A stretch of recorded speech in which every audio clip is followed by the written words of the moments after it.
Hello everyone! Ngayong araw for today's video, samahan niyo po ako na maghanap ng salon para po makapagpalinis tayo ng kuko kasi after 1 year na siguro talaga tayo nakapagpalinis. Ano? Nabubulok na yung kuko ko. Ayan, nasa labas na tayo ng bahay natin para pumunta po ng palengke o kung saan man po meron dito kasi bago nga lang tayo dito, di ba? Pababa na tayo guys.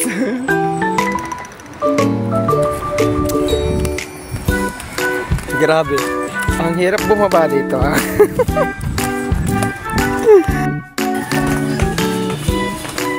Pakita ko sa inyo yung ilog dito, guys. Hello po! Ito yung ilog, guys. Yan, nandiyan na pala yung ilog. Tapos, nagtanong na tayo dito kung saan ba may salon dito. Ayan, buti na lang, may napagtanungan tayo. Yung ano, pwede magano dito, may salon dito. Isasuggest ko sa bayan. Sa bayan? Oo, sa bayan okay, sige. Sa Montalban, no? Sa San Jose? San Jose. Sa may Robinson. Hello po, shout out po. Ayan, new friend natin dito. Kasi bago lipat lang din tayo, diba? So yan, nandito na tayo sa bagong hagdanan. Buti na lang talaga ginawa to kasi talaga naman napakaganda na. Oh, diba? Ito yung iconic talaga na tulay dito sa Wawa. Kaya kung makakadaan kayo dito pag akit nyo sa amin na yan. Oo, pasyal-pasyal kayo. Para naman may tao dito sa amin. Yan yung sikat dito sa amin Wawa. Yan, yung bundok na yan. Pinaghati. May kasabayan akong matanda dyan, nakasalubong. Sabi niya maganda daw ako. Sabi na natin maganda daw. Maganda ba? In time. Cutics. Yeah. Pero bago lang lahat, dadaan muna tayo sa mare ko kasi busy. Vlog ka na naman, Mare. Maganda ba yan? Yan po pala yung babae na yan. Yan po yung katulong nila dito. Ay, yung ano po pala nila may-ari dito. Simple-simple kasi. Pre, bago tayo pumunta sa patutunguhan, makikipag-chismisa muna tayo. Uy, wala pa akong ano nun. Diyos ko, ang nipis ng damit na yun, tapos may mga dumadaan. Eh, nakapanty lang ako.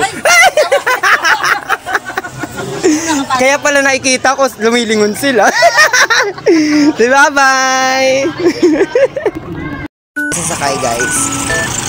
Bukod sa Masiba. Robinson! Yan, nakasakay na po tayo papuntang Robinson. Yan, buti na lang talaga may mga kasabayan na ako ngayon. Hindi na lang ako nag-iisa magtababiyahe. Sige na, inaayos at yung book na. Siyempre, dapat maganda tayo. Siyempre, bagay sa tayo ngayon. Kaya kailangan maganda tayo always. O, diba? May panyo pa yan. Dugagamang ka. Go, 1 click tayo ulit. 1, 2, 3. O, diba? Sabi ko sa inyo, nasa Robinson na tayo agad. Ang bilis ano, diba? Sabi sa inyo, ganun lang mag 1, 2, 3. Montalban Town Center. Siyempre, hindi na natin alam kung saan dito yung salon dito. Kaya magtatanong tayo ulit po dyan. Siyempre, 11 years ba naman di ka makapunta? Hindi mo ba makakatandaan dyan? May salon ka loob. Ay, okay. So, dito papasok ko lang dyan. Yun. Ay, sa hagdanan na yun. Ay, dito. Bakit ka rin? Salamat. So yan po pala daw yung salon sa may taas na yan, sa 2nd floor. So yan, tara na, let's go. Palinis tayo ng kuko. Baka mamulobo tayo din.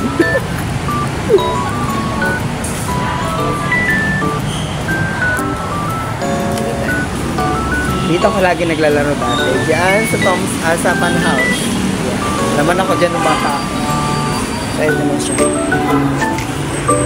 Yan, plinex ko na rin po yung mga presyo ng mga ano po nila sa buhok. Yan. Pero yung sa pagpapalinis po sa akin, 190 lang po. Kamay at paa na po yun. Ayan, so sa salon na yon ngayong oras po, yan, oras na yan. Ako lang po yung una nilang customer. Then, nagsilitaw na po lahat ng customer nung pumasok.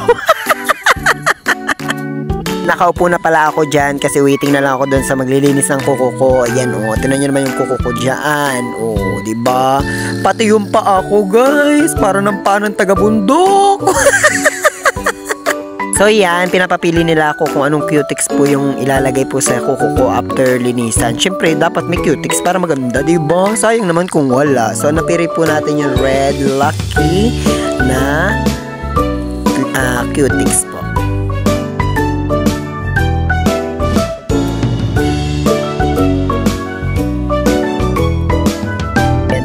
Nalinisan na po yung kuko natin and nilalagyan na po ng cutex. O, diba? Ang ganda talaga ng red. Tapos ang balahibo ko dyan, guys.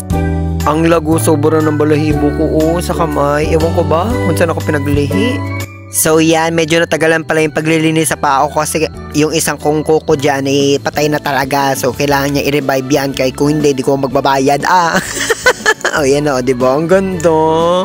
Ang perfect niya talaga maglinis, guys. O, diba? Thank you so much po sa naglinis sa aking kuko at sa aking kuko sa paa. Maraming salamat.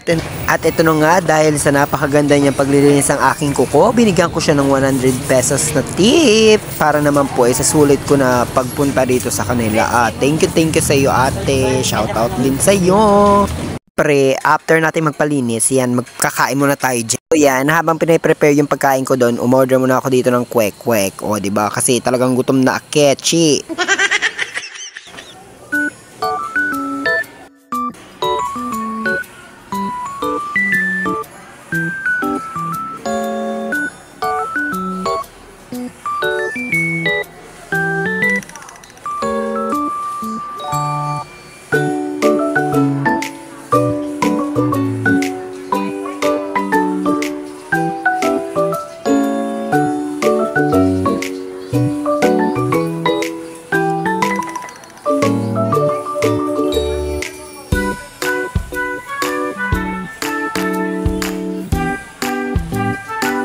Order natin gulaman,